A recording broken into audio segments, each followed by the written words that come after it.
también deberían ustedes seguir desarrollando algunas herramientas para cómo podemos mejorar esto que es la caries central y puede ayudar a que podamos reducir esta prevalencia tan alta. Realmente, ¿cuál es la prevalencia en Perú? 94 para arriba, ¿verdad? Entonces, ¿para qué estudiamos cariología? Bueno, varios motivos. Vamos a aprender a diferenciar una estructura sana de una estructura enferma. Vamos a aprender a identificar cuando el proceso está activo o inactivo, porque toda cavidad puede que sea una caries, pero hay caries que ya no están avanzando, que ya se detuvieron. Y el manejo va a ser diferente de una caries que todavía está en periodo de un avance. Vamos a identificar qué pasó para que el paciente haya llegado así a nuestra consulta, es decir, la causa o la etiología de la enfermedad. Porque para cada paciente va a haber un motivo diferente. No todos las caries son porque el paciente no se cepilla los dientes. Tal vez sí se cepilla los dientes, pero no es adecuada la técnica. Tal vez es adecuada la técnica y se cepilla con una frecuencia correcta, pero la dieta es el problema porque es altamente cariogénica. Tal vez come bien y se cepilla muy bien, pero tiene un problema autoinmune, simplemente tiene las defensas bajas, su saliva no tiene los mecanismos de defensa que debería tener la saliva y por eso es que están presentando más caries y otras enfermedades sistémicas que están favoreciendo o están potenciando este problema. ¿Para qué? Para poder prevenir la enfermedad, porque a diferencia de lo que a veces pensamos que es el trabajo del odontólogo, que es curar caries y, digamos, tratar la enfermedad, nuestro trabajo, si ustedes ven la ley de examen dentista, la 17873, dice que nuestro trabajo tiene dos partes: es prevención y promoción de la salud y corrección y rehabilitación de los pacientes. ¿Cuál es el problema? Nos enfocamos en corrección y rehabilitación de los pacientes y hacemos cero por prevención y promoción de la salud. Entonces, por ahí va si aquí les presento su mejor amigo, su más de cada día, con el resto de sus días profesionales, el odontograma. La buena noticia es que para ustedes no creo que cambie mucho este odontograma en el resto de sus carreras. ¿Por qué? Porque antes esto cambiaba cada 2-3 años. El MINSA actualizaba el odontograma según el estado mínimo del ministro de Salud del turno y variaban entre una u otra nomenclatura. A veces seguían lo que dice la OMS, a veces hacían lo que les daba la gana. Y han habido varios sistemas de nomenclatura para cómo se plasmaba el odontograma. Hoy en día tenemos que es un estándar de la OMS a nivel mundial y es muy valioso eso, tener ya una ficha única para la odontología. ¿Por qué será tan importante tener una ficha única? Que sea igual en Perú, en China, México, Timbuktu, donde sea. ¿De qué me serviría?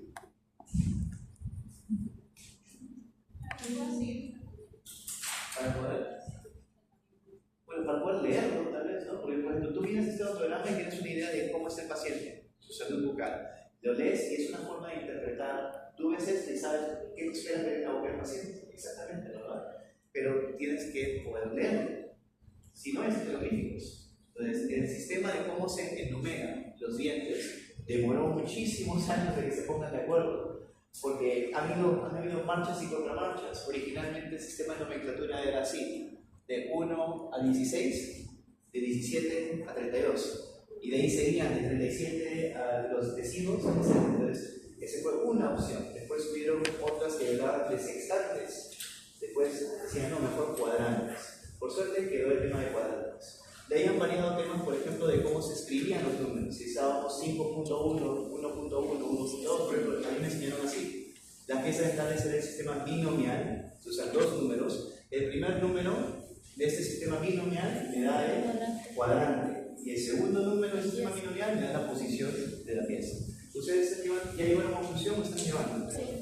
Bacán, la función lo van a ver hasta cansancio, así que no voy a entrar mucho en eso, pero para que tengan una idea de por qué este documento, para que lleguemos a esto, han tomado décadas. Lo bueno es que esta es la versión oficial y los últimos 15 años han habido cambios mínimos, ya muy pequeños. Ya esto es probablemente algo que va a quedar tal cual, pero tenemos una serie de cosas que a veces se nos complica la vida, que en introducción se les enseñan, como por ejemplo orientarnos en el tiempo y el espacio, que esto es una representación gráfica de la boca de mi paciente como yo lo veo. Entonces pregunta, jóvenes, esto de aquí, esta pieza, 2, ¿será el lado derecho o izquierdo de mi paciente? Izquierdo. El lado izquierdo de mi paciente. Por eso ahí tenemos al lado izquierdo la imagen de la boca del paciente tal cual. Este odontograma es un odontograma que se ha tomado de este paciente en particular. Entonces, por ejemplo, vemos aquí que esta pieza 6.3 tiene una caries en qué cara. ¿Qué cara debe hacer esta? Se aleja, esta es la línea media, ¿correcto? La línea que separa superior e inferior, la línea transversal. Para aquí superior, para aquí inferior. Eso está claro, ¿verdad? Después tengo la línea media, y la línea media separa el lado derecho del izquierdo de mi paciente, ¿correcto? Entonces, el odontograma es una imagen, pero es tal cual estamos viendo la boca de nuestro paciente. Muy bien, tal cual. Entonces, ¿qué pasa con este odontograma? Si hace 40, 30 años, un odontólogo que estaba haciendo un estudio en México, quería contrastar sus resultados, porque había publicado con otro odontólogo. Entonces tú leías el estudio publicado y leías el odontograma y no se entendía nada, porque era otro sistema. Al tener una ficha única, eso permite que cualquier estudio publicado, digamos, pueda ser fácilmente entendido por un profesional de otro país o de otro idioma, de otra realidad. Entonces, esta ficha nos sirve de mucho. Y tiene ciertas partes. Tiene lo que es el odontograma propiamente dicho, que es la representación de las piezas dentarias. Después tiene los cuadritos que tiene para colocar información específica sobre los diagnósticos que estoy colocando, las observaciones y las especificaciones. Y cada una tiene su finalidad. Para diagnosticar, también hay ciertas cosas que van a afectar muchísimo en mi capacidad de diagnosticar. Por ejemplo, jóvenes, ¿qué cosas consideran que podría afectar mi diagnóstico? Si yo ya terminé el curso de cardiología, entonces ya sé qué cosas es una caries dental, ¿qué factores, aparte de mi conocimiento propio, podrían afectar el diagnóstico? ¿Enfermedades que tengan los pacientes? La enfermedad que tenga el paciente. No necesariamente. O sea, ¿en qué sentido? Si son diabéticos.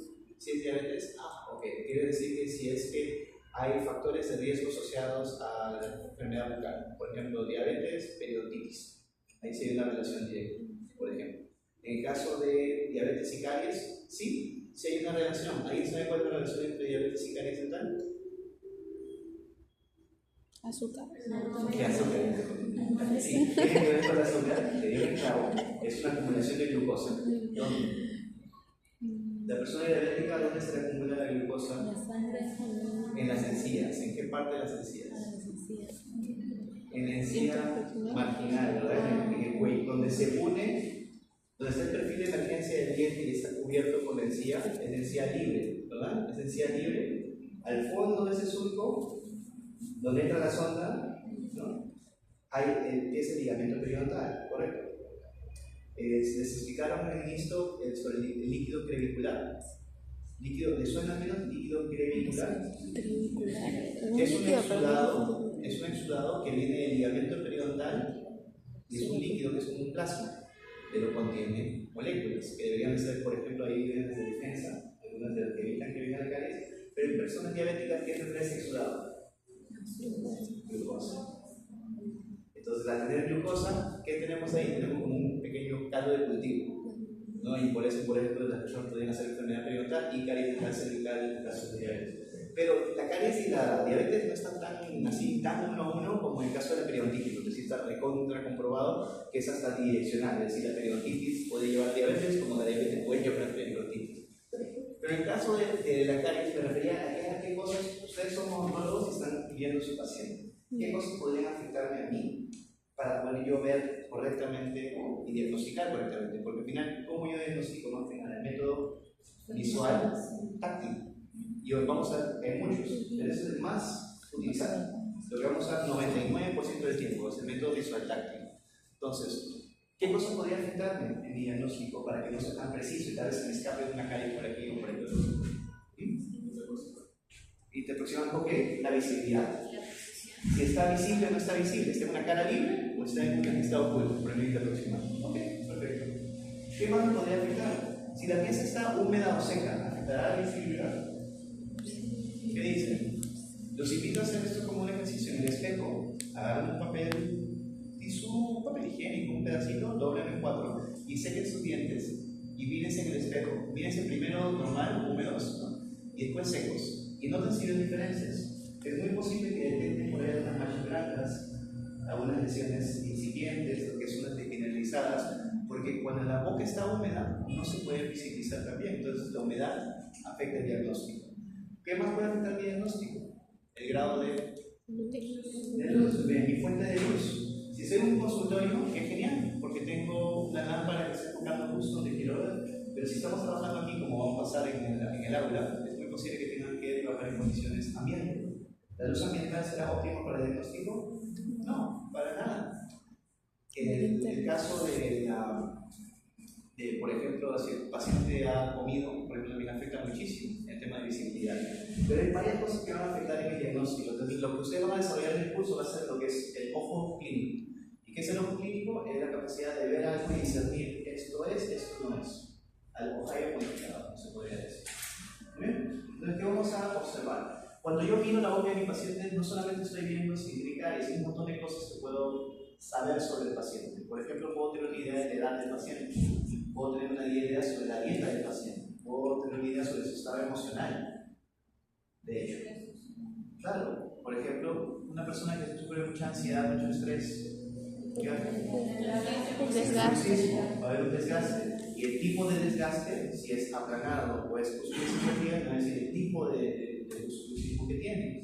Entonces puedo determinar, por ejemplo, en el caso de la edad de mi paciente, ¿qué me ayudaría? Sabiendo qué cosa. ¿Qué tengo que saber para saber la edad de mi paciente aproximadamente? Erupción, la etapa de erupción. Llega un niño, a un niño yo por las piezas debería sacar el rango está entre este y este año. No por la talla, por la erupción del tallo. Muy bien, tengo que poder identificar y observar qué dientes están sanos, están en buen estado, qué dientes están enfermos. Identificar cuáles son las estructuras adyacentes. Por más que tú uses cariología, no quiere decir que vamos a dejar de ver estructuras adyacentes, particularmente cuando hacemos estudios auxiliares para diagnosticar. Tenemos la mala costumbre muchas veces de pedir placas o radiografías y mirar solamente la pieza dental. En genealogía, en este curso y todo lo que lleven, por favor, tenemos que siempre ver las estructuras adyacentes, siempre. Y finalmente vamos a evaluar si hay una presencia de restauraciones. Y el hecho de que haya una restauración no es bueno ni malo, sino que tenemos que evaluar el estado de la restauración. Está en buen estado, no la toco. Está en mal estado, por más que no haya sintomatología, me adelanto a los hechos antes de que el paciente refiera dolor o molestia o se ya vaya a un tratamiento menos conservado permanente o eso. Por ejemplo. Entonces aquí tenemos algunos ejemplos de estos diagnósticos diferenciales que les mencionaba. Algunas de estas alteraciones podemos verlas si pensamos, es caries, pero podría no ser el caso. Por ejemplo, veamos aquí, no sé si ven estas pigmentaciones, son manchas muy fuertes, marrones, que una persona por ahí podría pensar, posiblemente es una caries, pero ya les acabo de decir qué cosa es. Si solamente es un cambio de color, es una pigmentación del esmalte. Punto. Nada más. Y esto puede haber pasado por varios motivos. Podría haberse dado por la ingesta de algún fármaco o algún medicamento, por ejemplo, el exceso de flúor, la fluorosis, también se pigmenta en todas las piezas. Y podría estar ante esto, también tatuajes, por ejemplo, por metales. Hemos utilizado este tipo de aparatos ortopédicos por mucho tiempo, también pueden causar pigmentaciones en las piezas, en metales, ¿no? En este caso, por ejemplo, no se pueden ver el esmalte, que no está liso. Es como si tuviera unas grietas, estuviera fracturado. ¿Qué podría ser esto? He visto, seguramente han visto eso con la misma. Amenogénesis imperfecta, por ejemplo. Porque acá estamos viendo esmalte, amenogénesis, formación del esmalte, y el esmalte está sanito, se ve bonito cuando erupciona la pieza y de solito empieza a quebrarse, a descascararse prácticamente. Entonces, en este caso también podríamos pensar que es caries, pero no, se trata de un defecto de desarrollo. Y aquí, por ejemplo, no sé si lo pueden ver, no se ve muy bien. ¿No sé si ven esto de acá? Es una zona donde está medio blanquecina. Podría ser un efecto de desarrollo del esmalte, o también podría ser, ¿qué cosa?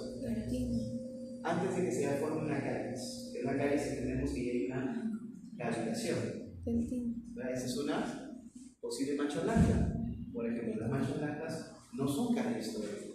Por eso tiene su propio nombre. Mancha blanca es una caries incipiente, es decir, es un punto de desmineralización que va a formar, donde se puede formar una cavidad si es que esto no se corrige oportunamente. Muy bien, entonces vamos a aprender también cómo hacer un correcto diagnóstico, van a poder aprender la técnica, el instrumental nuevamente que van a tener que traer cuando hagamos la primera práctica de diagnóstico. es equipo de examen básico. Un espejo, ¿cuántos espejos van a necesitar? 2 espejos. Todo equipo de examen, de aquí hasta que termine la carrera y probablemente por el resto de su vida, siempre tengan 2 espejos. ¿Por qué 2 espejos? ¿Por qué no uno? ¿Lo van a ver ahora que trabajen?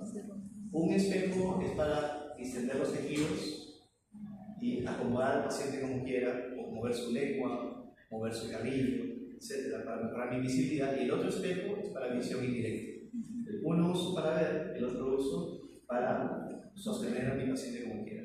No quiero ver a nadie aquí con el guante en la boca del paciente, reaccionando, separando la lengua. Son esos motivos por los cuales tenemos tantas contaminaciones cruzadas y tanta enfermedad inhospitalaria, etc.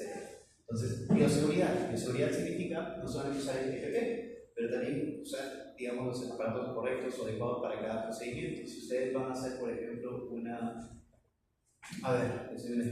a hacer una curación, ¿necesitarán usar lentes o no? Sí o sí, porque están usando ¿qué cosa? Rotatorios.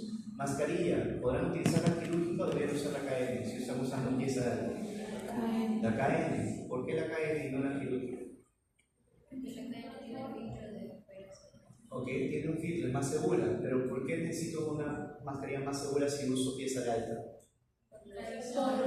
Los aerosoles. Los aerosoles, es decir, la saliva, todo lo que es fluidos biológicos son contaminantes. Entonces, saliva, sangre, lo trato de la misma forma. Entonces, la saliva es tan peligrosa, por así decirlo, como si fuera sangre. Entonces, no hay que pensar que no, es no, lo tratamos de la misma forma. Por ende, el hecho de que yo toque con la fresa la saliva o la sangre de mi paciente, inmediatamente pulverizado esto, se ha vuelto un aerosol y ahora lo puedo respirar muy fácilmente. Entonces, sí o sí tienen que tener este correcto manejo de todos, jóvenes. Por ejemplo, la costumbre de acomodarse la mascarilla. Si estás con guantes, ¿debes de tocar tu mascarilla? No. El tema, por ejemplo, se me cayó algo, lo van a hacer todos ustedes. Se me cayó el lapicero, está en el examen final de cardiología, se otra vez que el lapicero y lo pongo antes de siquiera pensado. Entonces, no debemos de tocar nada. Una vez que estamos, digamos, en el campo de trabajo. Y para eso vamos a contar con un asistente. Por eso los hago trabajar en grupos, porque la idea es que ustedes no van a tener a alguien que los va a apoyar, y ustedes van a dictar y la otra persona va a ir llenando el autograma. Y le pongo una nota que está haciendo el autograma y obviamente que va llenado, porque veo un error en el llenado también es parte de lo por ahí. Muy bien, entonces, es muy importante tener presente de que también todo lo que es información dental viene a ser de uso médico legal. Entonces, por ejemplo, lo que ustedes plasmen en el odontograma no solamente es un tema de que, uy, no me di cuenta, se me pasó una calle, se me pasó una curación, etc. Tiene una implicancia. ¿Por qué? Porque en el momento en que, por ejemplo, se dé un accidente aéreo, un terremoto, como lo hubo en Pisco, muchas veces se hace lo que es identificación de cadáveres basándonos en odontogramas o radiografías. Por eso la historia clínica viene a ser un documento médico legal. Y el odontograma, al ser la ficha que ustedes están llenando en este documento médico legal, también tiene un valor jurídico. Por eso ustedes en el odontograma, después de llenarlo, ponen su sello y su firma. Entonces, si es que hay algo que debería estar ahí y no está, están incurriendo en cierta responsabilidad o cierta negligencia si no lo han registrado. En el caso de la negligencia y la importancia del odontograma también, es que ustedes se van a proteger de cierta forma al colocar todo correctamente en el odontograma. Es decir, si ustedes ponen todo detalladamente, hasta lo que le advierten al paciente, están evitando una posible querella futura. ¿Por qué? Porque pasa de todo, jóvenes. El último caso que hubo que fue fuerte fue el año pasado, que hubo un niño que denunciaron a la odontóloga por malpraxis, por haberle dejado una lesión horrible en el labio, donde estaba horrible, o sea, el labio era una cosa terrible, donde parecía que tenía una quemadura de segundo grado. ¿Y qué había pasado? Le habían hecho una curación al niño, le habían colocado anestesia troncular, no lo habían puesto en la historia clínica. Entonces, ¿qué pasa? Cuando el niño sale a la consulta, jugando, es un niño, tiene anestesia, no le duele. Jugando, se hizo una herida de tal grado que tuvo, digamos, consecuencias penales, se tiene hasta un tema en el colegio ontológico de denuncia, todo un tema. ¿Por qué? Por no haber plasmado en la historia clínica correctamente la información y haber hecho el procedimiento informal. Entonces, es muy importante que entendamos que el odontograma es una herramienta, sí, pero también tiene un peso legal. Entonces no hay que tomarlo a la ligera. No solamente porque el paciente, a ver, ¿por qué también les digo esto? Porque el odontólogo a veces tiene mala fama y nos comparan con ir a un mecánico. Tú vas al mecánico con un cambio de aceite y sale poco, hay un problema aquí, ese sensor que le tengo que cambiar, que el líquido estaba abajo en la caja, etc. Pero de la misma forma, tú vas porque tienes una molestia y el odontólogo te dice, no, pero tienes 3, vienes por una y tienes 4, 5, 6 años. Entonces, si ustedes cometen el dolo de registrar algo que no existe, también están incurriendo en un delito penal. Entonces es bastante delicado el tema del manejo y lo que son las iatrogenias. Si ustedes colocan todo en la historia clínica, pueden evitarse denuncias por este tipo de problemas. ¿Y qué es una iatrogenia? Es algo que tú haces como clínico accidentalmente. Es decir, no hay ningún dolo en el sentido de que no fue intencional. Tú lo crees. Tú no estás causando el juicio por maldad, pero es como una leve negligencia, porque tú cometiste el error. Entonces, vemos aquí varios casos. A ver, ahí está luz con ayuda para lo que tienen es ustedes pueden también abrir la clase y está colgada en la semana 1 en PDF. Justo me estaba demorando al inicio para colgarlas y siempre las cuelgo para que puedan ver las imágenes, porque explicar cardiología sin buenas imágenes es tiempo. Lo mínimo que voy a pedir el próximo ciclo va a ser que hacemos un laboratorio de cómputo, porque al menos tienen ahí las PCs para poder proyectar y cada uno tiene su computadora y es mucho más práctico trabajar así. Pero bueno, entonces aquí tenemos una iatrogenia donde podemos ver, no sé si pueden visualizar aquí, jóvenes, en la parte inferior. En la parte inferior no tenemos los incisivos, que esas 3, 1, 3, 2, 4, 1, 4, 2. A ver, voy a ver si puedo adelantar.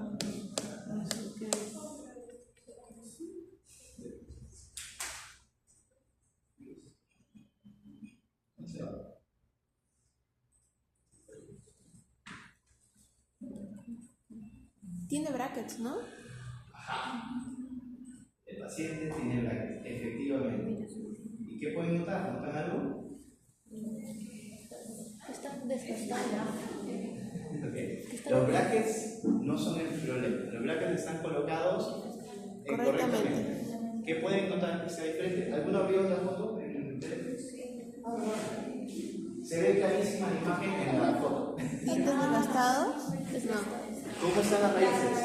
Exacto, están Se han perdido las raíces. delgaditas. ¿Cuáles son las primeras piezas que erosionan? Y el recambio.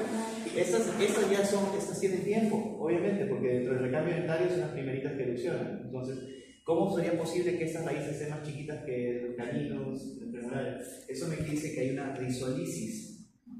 Risolisis quiere decir una reabsorción radicular. ¿Por qué podría darse una reabsorción radicular en estas piezas? En un radicotón. Movimiento con mucha fuerza. Excesivo, mucha fuerza.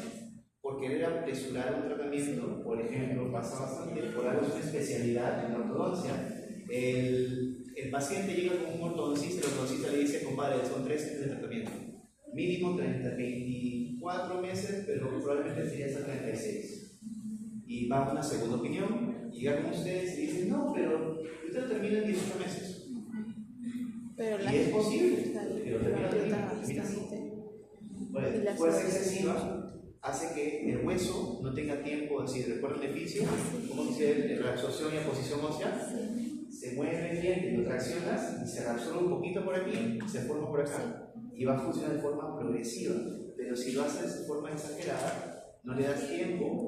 Entonces, ¿qué pasa? Cuando se reabsorbe, se activan los osteoclastos y reabsorben el hueso, y al mismo tiempo reabsorbe raíz. Entonces terminamos con dientes flotantes. ¿Se pueden saber? ¿Cuál es la proporción? Normalmente, ¿cuánto debería ser la proporción de la corona a la raíz del diente? ¿Es 1 a 1? ¿Del mismo tamaño la corona que la raíz? ¿Cuál es la proporción? 2 a 1. Es 2 a 1 proporcionalmente, es decir, el doble de raíz por la altura de la corona. Si mi incisivo mide 8, mi raíz debería medir alrededor de 16 aproximadamente. Entonces, en esta estamos viendo que hay una relación casi 1 a 1.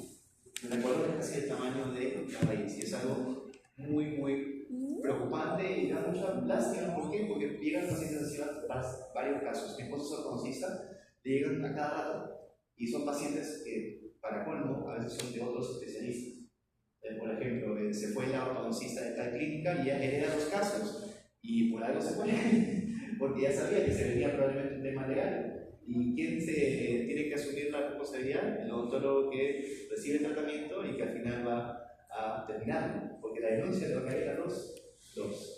Desde mi esposa prácticamente tiene que hacer toda una revisión y una historia clínica, dejando todo claro, sin acusar al otro odontólogo de responsable, porque eso también sería una falta ética. ¿Sí saben eso, verdad, chicos? Por algo en el colegio médico, cuando ven que hay casos como esta del doctor Fong, ¿vieron este caso de la muerte? ¿Vieron a un solo médico que salió a decir de la fregó?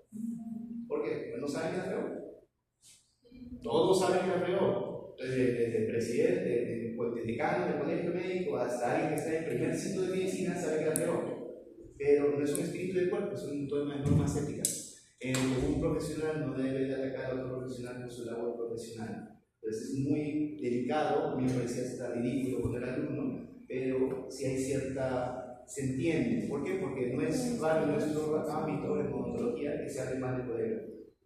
¿Por qué? Por jalar pacientes, por ganar pacientes. Es algo casi prácticamente un mal hábito que tienen los colegas. ¿Y pasa bastante? Pasa bastante. Muy bien, entonces aquí tenemos una iatrogenia de origen ortodóntico, pero hay de todo tipo. Los que son más comunes son los que podemos realizar con nuestra fresa, por ejemplo. Algunos de ustedes le va a pasar que van a agarrar la lengua del niño, del paciente. Pues porque están trabajando en una piecita y con que el niño solamente haga que tiene una fresa de fisura y justo cuando tiene la fresa nueva, ¿no? La nuevecita, ¿qué tenemos en la lengua? ¿Qué arterias o qué venas hay? Las raminas, ¿verdad? Hay un montón de arterias, pero las raminas sangran que dan miedo, y con que le agarres una de estas parece un chiste, ¿no? Y el niño se asusta todos. No es una experiencia grata, pero les va a pasar. Aquí tenemos un ejemplo, a ver.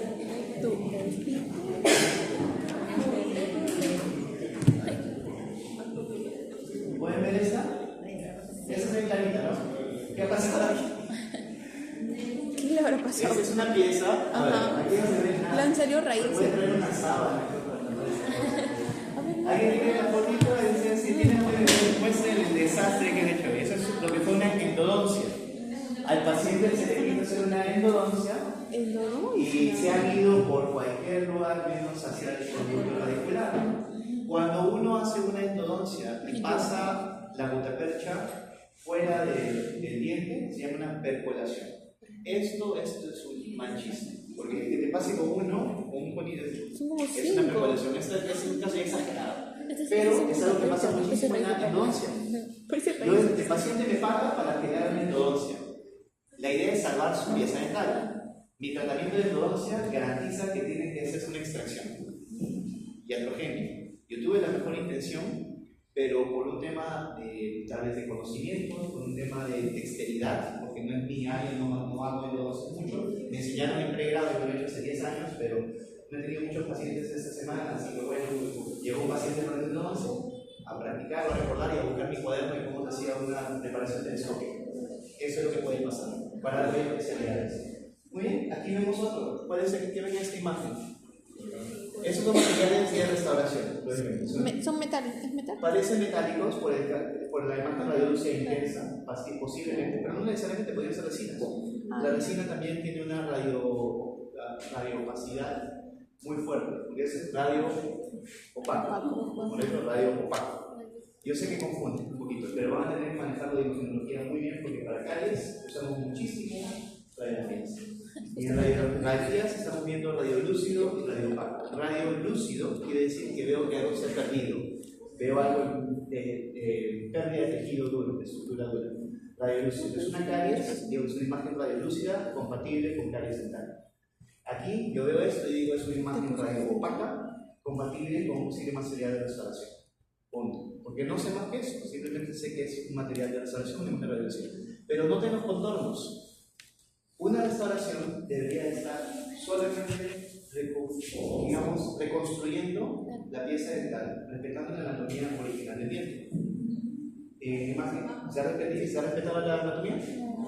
Este diente está por acá. Y tenemos un bodoque aquí de resina interproximal, porque no le dio la gana de colocar su su cinta, Cinta celuloide.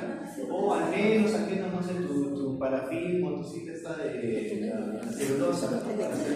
para hacer una maniobra, algo para evitar esos pasos. Acá les llevo un taponeado, le han hecho una clase 2 de aproximar y simplemente no han controlado. Iatrogenia. ¿Por qué una iatrogenia? Porque es un daño al paciente. ¿Por qué no lo sacas? Porque no solamente es un bucio. ¿Qué va a pasar con esto? Al dejar una curación desbordante. Acumula, estoy dejando la idea es que el paciente no haga caries. Al dejar una curación desbordante, estoy dejando ahí un foco para que se forme y se acumule la placa y ingrese caries más rápidamente. Entonces, curaciones desbordantes tienen una recidiva altísima. Es decir, sí o sí van a tener caries grandes. ¿Ven? Y la última, creo que está ahí abajo.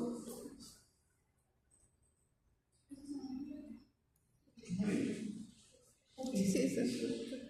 Y en este caso no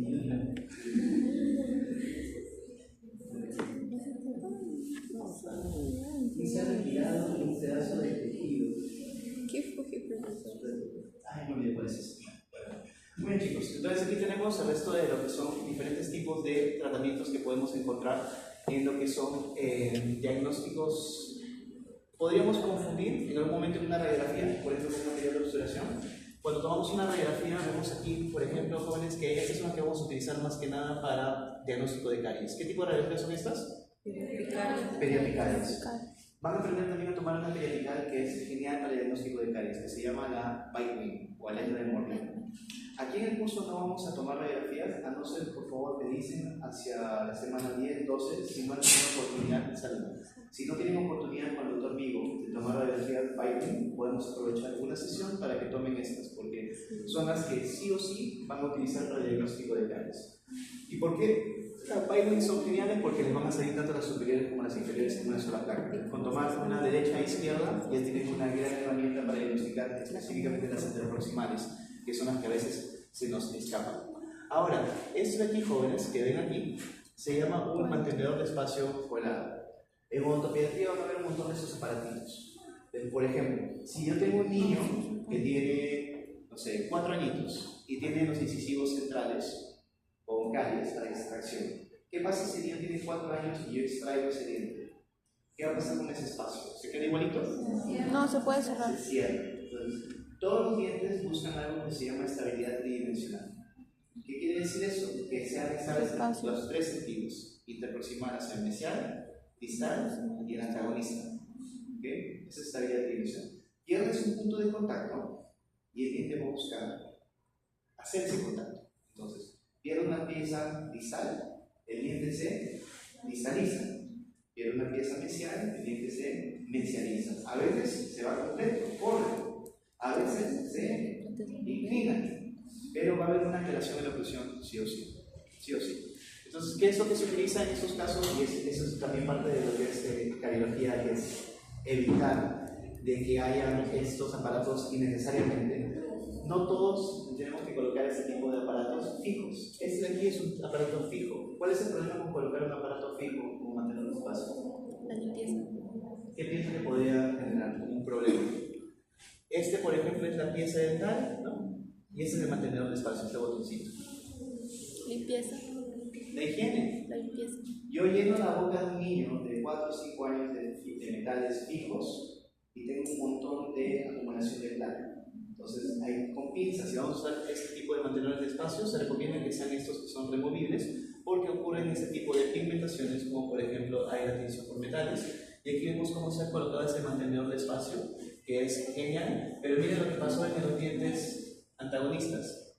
No sé si lo pueden notar. Esta es la pieza superior, y miren qué pasa en las piezas.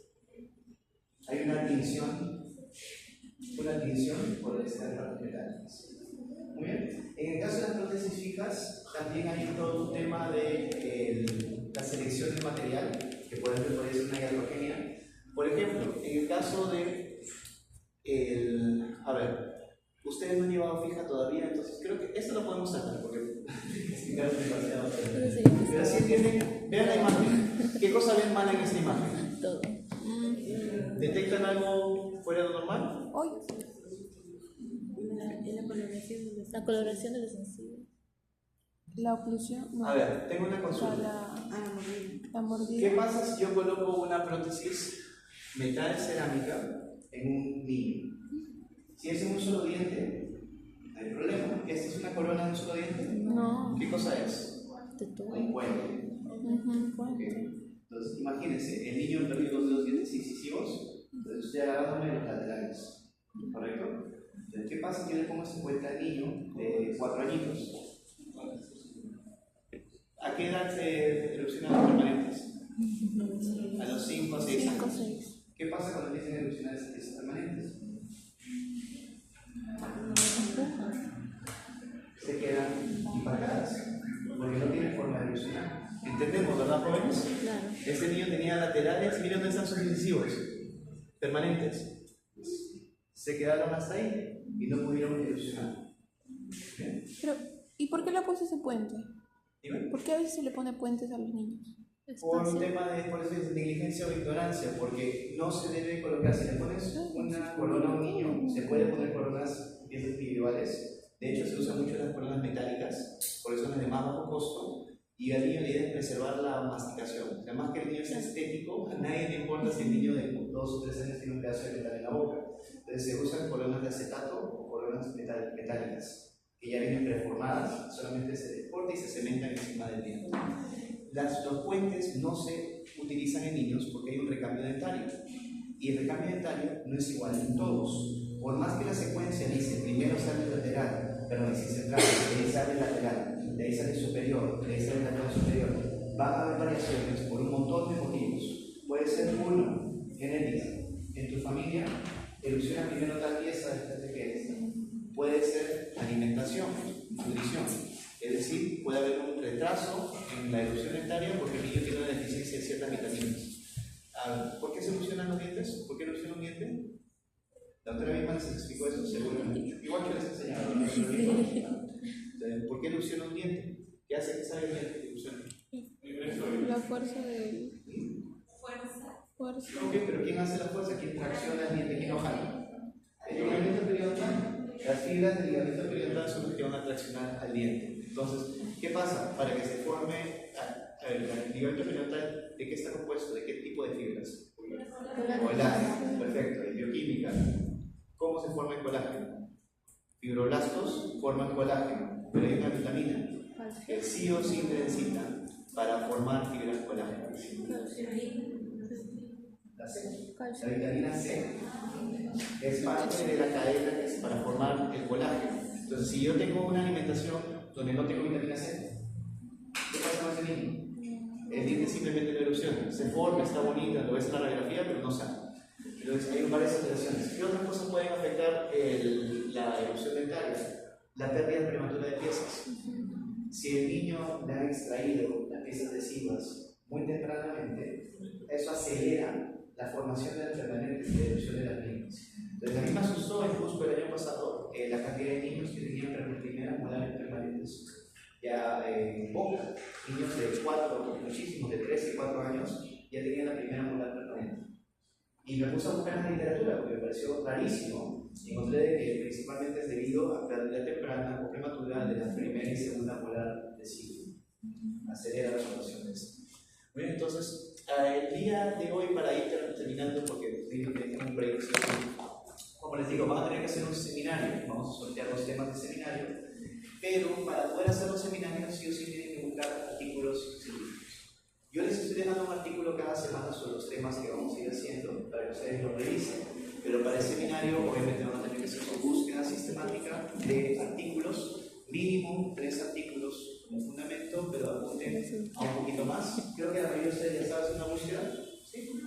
Perfecto. Solamente para recordarles que los niveles de los artículos, todos no pueden ser en PubMed, todos esos tipos de artículos. Solo tengan presentes de que los que pesan más tienen que escoger entre uno y otro. Revisiones sistemáticas. Son los artículos que más peso tienen porque lo que hacen estos artículos es que no presentan información nueva. Hacen una recopilación de todos los artículos originales sobre este tema y lo presentan de una forma muy consolidada. Entonces, por ejemplo, van a haber estudios sobre prevalencia de caries en el Perú. Entonces, si un odontopediatra o un odontólogo hace un estudio y lo publica, Probablemente va a ser un estudio caso control, un estudio caso cohortes, y después cuando una persona dice quiero ver todos los estudios publicados sobre prevalencia de caries en niños en el Perú entre 6 a 12 años, y busca los 20 estudios, y esos 20 estudios los revisa y los ordena, eso es una revisión sistemática o metaanálisis. Entonces, esta es el gol estándar. Apuntemos a esto, mínimo uno de esos artículos y cada uno de esos trabajos. Después vienen los estudios de cohortes, que son nuevamente los del doble ciego, ¿no? Y de ahí vienen los estudios caso control, los series de casos y finalmente opiniones de expertos. Les recomiendo apuntar más a nada a este grupo de artículos. ¿Okay? Muy bien. La revisión, por favor, saben que tiene que ser por PubMed. ¿Sabemos cuál es el PubMed? ¿Todos conocemos PubMed? Perfecto. Vamos a tomar unos artículos. Pensaron que ya se iba, no, qué pena. No, pueden tomarse unos minutos si gustan, pero esa es la primera clase. Lo que quiero hacer hoy día es al menos sortear el orden de exposiciones, los temas, los grupos de trabajo. Vamos a trabajar en. A ver, ¿cuántos vamos a estar? Delegado, eso tenemos que saber la organización.